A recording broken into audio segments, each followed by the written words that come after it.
In front of me is Samsung Galaxy M35 and today I would like to show you how you can edit password saved in Google Passwords Manager.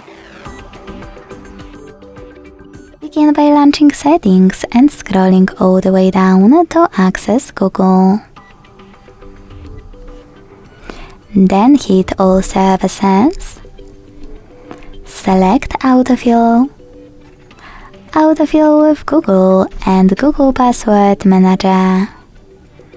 Now after tapping on passwords at the bottom left corner, select any of those by clicking on the chosen one. Enter your login method. Hit Edit button and change wherever you want to.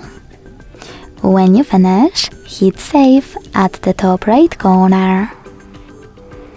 Thanks so much for watching. If you enjoyed this video, leave a like, comment and subscribe.